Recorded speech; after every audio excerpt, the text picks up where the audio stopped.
మీకు తెలుసా, చెన్నైలో 8 నెలల పాప విక్స్ వాడడం వల్ల చనిపోయింది అని? మీరు విన్నది నిజమే. జూలై 13, 2025లో చెన్నైలో జరిగిన ఘటన ఇది. ఆ చిన్నారి పాపకు దగ్గు, జలుబు తగ్గకపోవడంతో వాళ్ళ ఇంటి సభ్యులు జూలై 13వ తేదీ సాయంత్రం పాపకు విక్స్, క్యాంఫర్ కలిపి పూశారు. అంటే విక్స్, కర్పూరం 2 కలిపి అప్లై చేశారు పాప ముక్కుకి.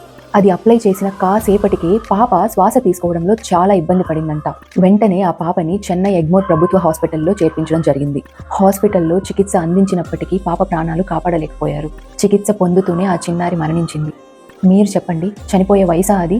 ఒక చిన్న తప్పు వల్ల ఆ పాప ప్రాణాలే పోయాయి. విక్స్ అనేది 2 ఏళ్ల లోపు పిల్లలకు వాడకూడదు అని డాక్టర్స్ చెప్తూనే ఉంటారు. బట్ స్టిల్ కొంతమందికి తెలియక అది అప్లై చేస్తూ ఉంటారు పిల్లలకి. నార్మల్గానే దానిలో ఉండే ఇంగ్రీడియంట్స్ అనేవి చాలా స్ట్రాంగ్ వేపర్స్ అనేవి రిలీజ్ చేస్తుంటాయి అనమాట. లైక్ కర్పూరం ఉంటుంది, యూకలిప్టస్, మెంథాల్ అని స్ట్రాంగ్ ఇంగ్రీడియంట్స్ ఉంటాయి అందులో. సో అవి ఏంటంటే, అంత చిన్న బేబీస్ ఎయిర్వేస్ అనేవి చాలా డెలికేట్గా ఉంటాయి. వాళ్ళకి చాలా బ్రీతింగ్ ఇష్యూస్ వచ్చే అవకాశం ఉంటుంది. అండ్ లైక్ ఇప్పుడు నేను చెప్పినట్టుగా ఒక చిన్నారి ప్రాణం కూడా పోయింది. విక్స్ వాడద్దు అని నేను చెప్పట్లేదు, బట్ 2 ఏళ్ల లోపు ఉన్న పిల్లలకు విక్స్ అనేది అప్లై చేయకూడదు. 2+ years అయితే ఓకే. ఈ మెసేజ్ వీలైనంత వరకు ఎవరికైతే తెలియదో, ఏ పేరెంట్స్కి అయితే తెలియదో వాళ్ళందరికీ షేర్ చేయండి. వాళ్ళు తెలుసుకుంటారు. ఇలాంటి పొరపాట్లు అనేవి జరగకుండా చూసుకుంటారు. ఒక పసి ప్రాణాన్ని కాపాడిన వాళ్ళు అవుతాం. Thank you.